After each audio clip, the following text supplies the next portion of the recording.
As practitioners of meditation, and specifically of this path that we call the Dhamma of Lord Buddha's,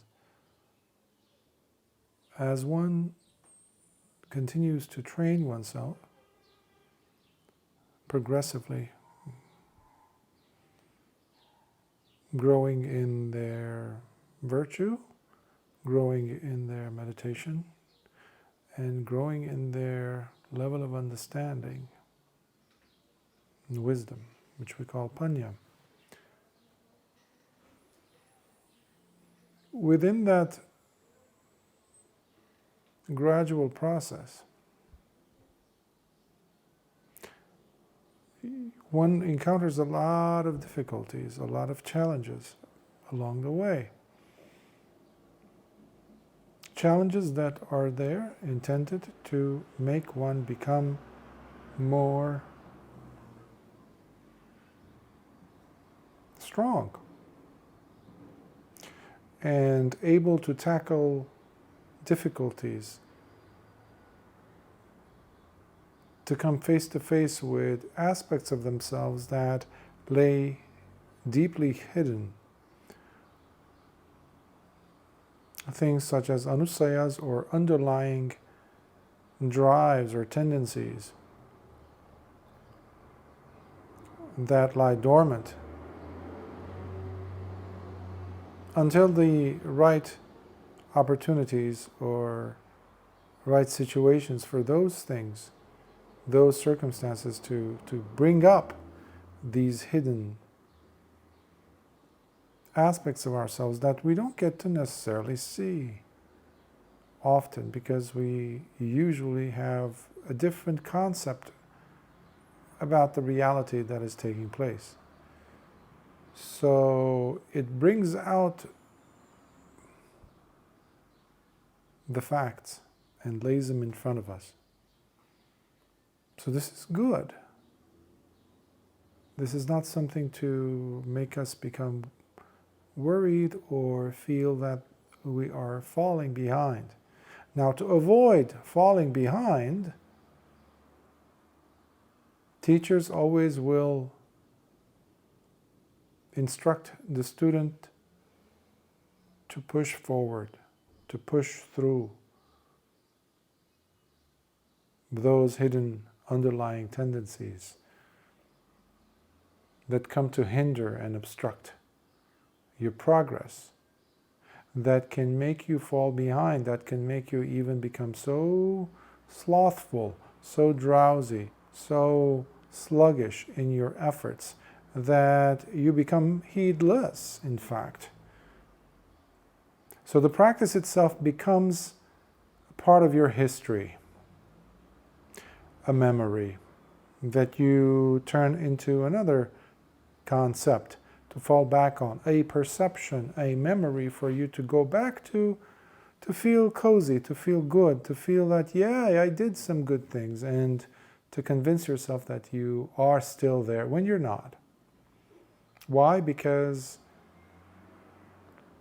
you're no longer heedful, you're no longer vigilant in your practice. You've become negligent, in fact. So to avoid such a circumstance, which will happen here and there, by the way, but the true practitioner is one who will, as I was mentioning, push through those phases of inertia. I call them phases because if the person is utilizing their wisdom, their common sense, in fact, then they will see what's really taking place, and they're not happy. There's this fight going on within them.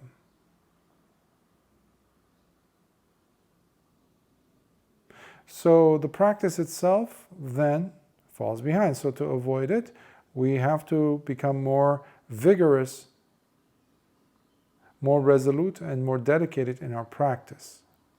Now here is then a tricky time period, or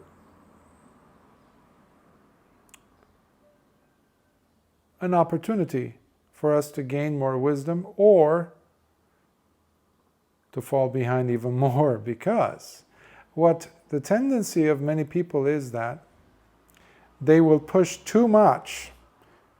They will start expecting way too much. They will become very unreasonable with themselves and what they are able to accomplish, what they are able to do, what they're able to put forth as far as their resoluteness or their drive or their time, their energy. So what ends up happening is many people will put too much effort where it becomes detrimental to their practice, even though the intention was good. But it creates havoc, it creates difficulties, it creates unnecessary pain, it creates suffering, it creates dukkha, which is the opposite of what this path is trying to do.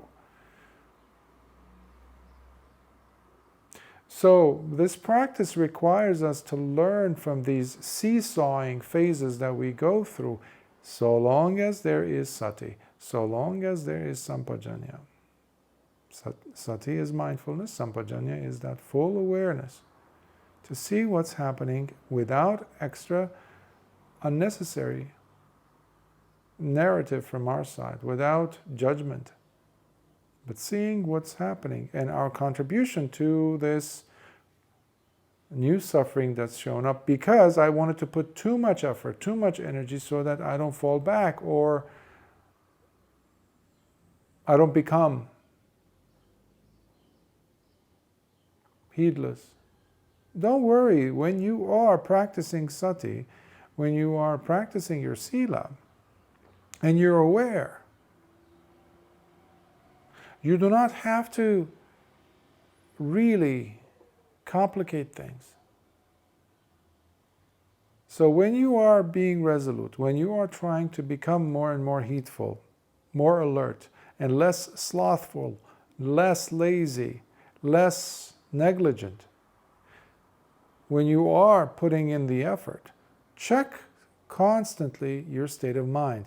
Is there extra restlessness because of your introduction of more energy into this equation, of you becoming more deliberate, more dedicated in your practice? Is it creating now, instead of sloth, instead of heedlessness, is it now creating agitation and restlessness?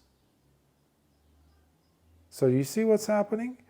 You're bringing yourself more and more in line with a harmonious state of affairs. You're bringing your focus into perspective. You're placing it in a comfortable, appropriate, right state. You're placing yourself into a right state of mind. Right, why do we call it right? It's because it has less and less, if any, dukkha. So your effort should not be creating more dukkha for you or for others. I think that's more, succinct, more to the point as to what I'm trying to say. So you putting in the effort need not, or should not in fact, create more dukkha. Yes, initially it's going to be uncomfortable. Sure, when your body says, I need to lay down, I need to sleep, and you say, no, what if I can put maybe 10, 20 minutes extra on my meditation? What if I'm able to bring in more sati into my very busy life? That's not going to make me lose my attention from doing all this paperwork, being with my clients, my customers, my, whatever it is that you do, my studying. It needs to enhance the state of calm and contentedness within you, not to add. Heedful does not mean agitated or being at the edge of your seat, okay? Being vigilant or diligent in your practice does not mean being agitated or restless. There's a huge difference. One creates, the other one destroys. One takes you closer to the Dhamma, the other one takes you away from the Dhamma. So in your efforts, make sure they're not adding more suffering to your life. Okay?